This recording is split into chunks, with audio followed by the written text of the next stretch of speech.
Hello, my darling cupies. Welcome back. Shoot, forgot to turn on the light.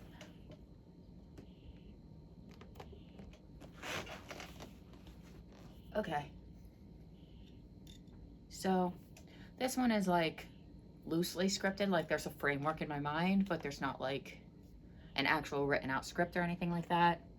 I want to talk about something that's been like kind of bothering me lately, and it's a conversation that a lot of my generation has been having, and a lot of the other generations has been having speculatively in regards to my generation. What does the future look like? And I'm realizing there's a lot of focus on like hustling and self-improvement, yada yada yada yada yada yada yada. All that crap, you know? But it's like, but what good will that do in a collapsing society? You know? And to kind of pivot from that point, is everything I'm doing a waste of time? Should I be learning survival skills, like how to live off the land instead of going to college? Am I learning the wrong shit right now? You know? Is that a weird thing to be wondering? Because I really don't know what the future has in store for us. Um, Everything feels so absolutely uncertain. And I don't know. And I'm dead terrified that I'm also terrified that, like, what if while I'm going to college they decide that, they decide to pull the system out from under me, and suddenly I can't go to college, because I rely on a lot of student aid, loans, grants. What if all of that gets dismantled? Or funding gets pulled away? I don't know. These are like, I know they're like, I know that my generation is generally pretty okay with what's happening with the stock market, but the thing is, I think they're failing to realize the fact that at the end of the day, the only motherfuckers who will get bailed out in all of this are the big corporations and the rich people. So they lose money, they're gonna get bailed out. They're gonna get a big, fat, juicy check while the rest of us starve. And then they're gonna inflate the prices and say, then perish.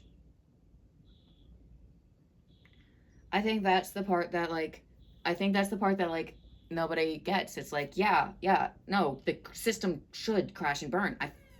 I hate the system. I do. It's not helping anyone. I was like, my entire generation was born into it too late to even benefit from it. So many of my generation are homeless, estranged from their parents, and living in cars because of the fact that there's so much intergenerational trauma and abuse, and just so many issues that have just gone unresolved because of the lack of resources and lack of money, and just so many systematic issues compounding all at once, and it is all crashing down. And then I'm left here to wonder,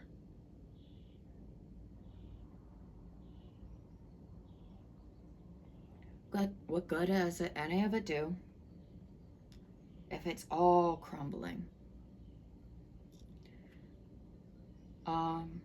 As you guys know, I myself am homeless. I am literally crashing during the summertime in my dorm, which the school has very graciously allowed me to do, although I must pay them $75 a week for the privilege, which I'm still not sure of the billing system. I don't know if they're like gonna bill me at the end of the summer or something, or tack it onto my school bill. I'm not actually sure. They didn't explain it to me. So I'm not exactly entirely clear on that. And that alone makes me anxious, because I'm scared like they'll evict me at any moment because of the fact that this has not been communicated. And the fact that nobody in the school communicates because the school is hemorrhaging money. I'll be lucky that if I actually make it through this school before it closes its doors. Like, if I get my degree before it shuts down. I hope I do. I got scholarships here, man. That's the only reason I'm going to college. I wouldn't be able to afford this shit without scholarships. And if I don't get any future scholarships,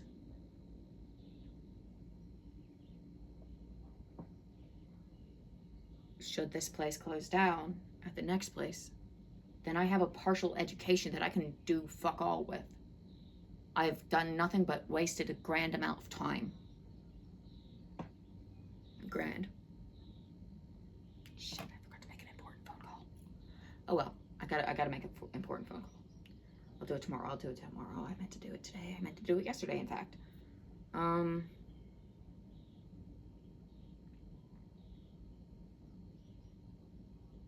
So yeah. The whole system's all made up. But the made up system is actually gonna kill us all.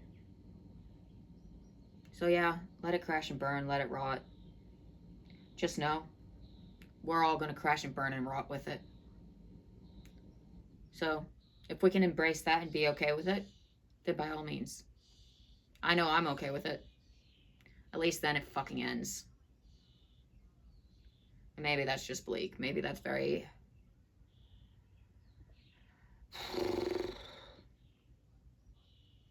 What is that? Fatalistic? Is that the word here?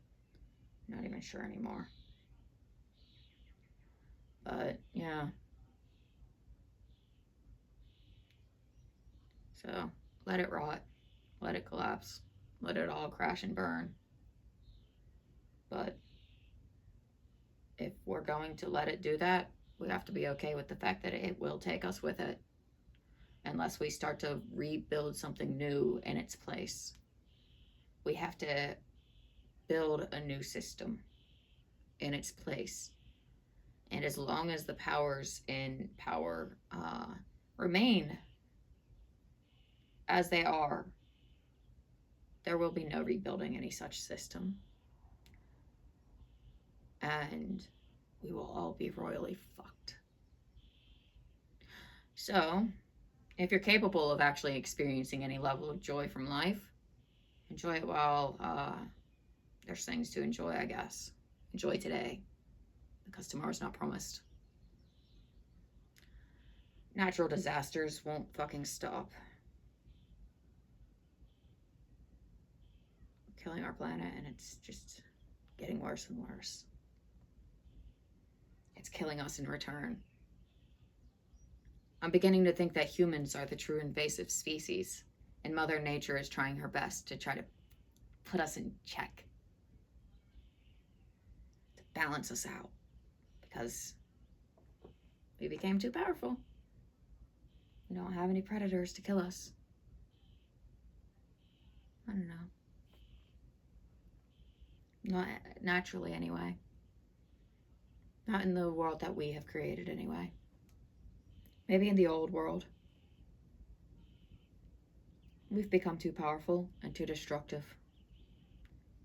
It'd be one thing if we were powerful but non-destructive. But you just can't be both. That's never a good combo. We are the truest invasive species.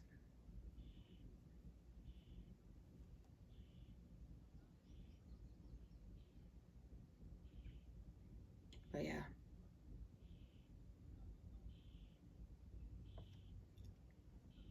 Another thing I've been contemplating is buying a camper and moving out to the woods.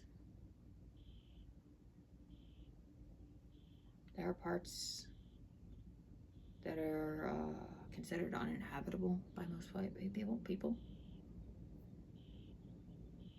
But it could be managed. You definitely, if you're gonna live in any kind of wilderness, you're gonna want to live in lush green woods. You're not gonna want to live in tropical woods because they're gonna be sweltering hot. No, you're gonna want to live in the north. However, if you can't brave the cold winters, it's not ideal. That's why a mobile home is very nice.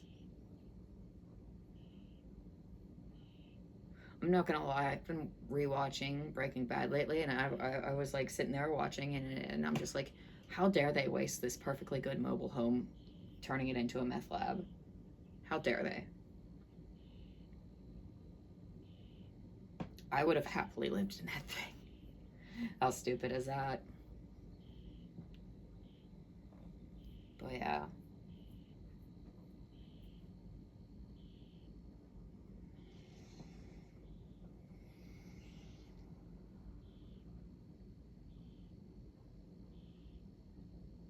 I think the one thing that kind of keeps me around is curiosity of what's going to happen next. It's a morbid curiosity. It's like I'm watching a train wreck in slow motion, and it's like I really can't look away. So I think that's the one thing that keeps me on this mortal coil. Is my mortal fascination with it all. It's my mortal, not mortal, morbid. That's the word. Morbid fascination with it all. My morbid curiosity. I need to know how it ends. I need to know where this is going. I need to know if we're going to be stupid right into the grave, or if we're going to actually wake the fuck up. Or are we going to keep insisting on dulling everything, dulling the edges of life, escaping and running, because that's all we're doing. We're trying so hard to escape something we can never escape, through ways that will never be the solution for a problem that cannot be solved in such a manner. That isn't even a problem to begin with, frankly. The problem's existence. And I feel like all my generation is doing is trying to escape it, numb it, escape themselves. And it's like, it really can't, you cannot escape your own mind. And no matter how many substances you abuse, not saying that that's a route that I've gone down, but I've observed a lot of substance use in my time. I've straight up known people who were fully addicted to fent. I also threatened to kick his ass for using the N-word. He was a white kid. I'm mixed. I'm white passing. I'm mixed, and I won't even say the N-word. Mostly because I'm white passing. I know what I look like. And I ain't trying to get my ass kicked, because people don't be knowing my background. But no. Like, and it's not even like, oh yeah, no, it wasn't even like it was a secret or nothing. He was just openly addicted to fent, just fully. He's like, yeah, no, I'm addicted to fent. It's my favorite thing in the world. I was like, eh? People are straight up dying from that shit, man. Well, you know, whatever, dude. Meanwhile, for me, the craziest thing I do is weed. And on occasion, I'll have a glass of wine and then have remorse. Sometimes I'll have a pint of Guinness, so those are good. Those are good. I do like a good pint of Guinness. But yeah, I don't indulge in alcohol very frequently, but weed, that's daily. I don't do nicotine, which is very unusual because most of my generation really does. We're very, very, very addicted to the vape.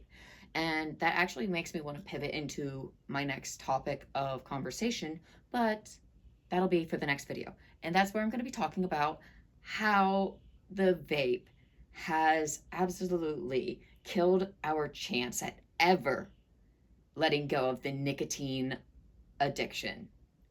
So the previous generations had their addictions to their cigarettes for quite a few, many generations, many decades. And we were brought up, don't smoke. You know, we saw those commercials and shit. how did it go so wrong? But we'll discuss that one in the next video, because that's a topic that I also wanted to get into. And I actually know I know some very interesting insight based on the way that we are neurologically human behavior and the way that we are wired. I can actually provide a great deal of explanation and insight as to why now it's even more of a problem than it ever was before. As a matter of fact, I know more people now hooked to nicotine than I ever did before in my life. And I recognize that I am an outlier in my lack of nicotine consumption. So that will be in the next video. But yeah, so that's it for this video and my existential crisis about, like, oh my god, is everything that I am like doing a complete waste? Is society collapsing and this just meaningless? But yeah, whatever, you know, existential crisis. I'll see you guys in the next one. I hope that you guys are doing well, and try to keep hopeful, because while it's easy to realize that things are meaningless, we can still take that and use it in a positive way. Nothing matters, but that doesn't mean that you can't make things matter. You know? Nothing ultimately matters, so you can choose what matters to you. You know? But yeah, I don't know. I'm trying to be, like, optimistic at the end of these so that it's not, like, too much of a downer, because nobody likes a downer or whatever, and it's like, bro, that's literally my default setting. But yeah, I will see you guys in the next one. Do take care. Feel free to like, comment, subscribe, all that good stuff. If you wanted to share any of your thoughts and opinions on the matter, if you think I'm a total idiot and I don't know what the fuck I'm talking about, go ahead. Leave it in the comments. I just, yeah, it's a discussion. It's a discussion, for real.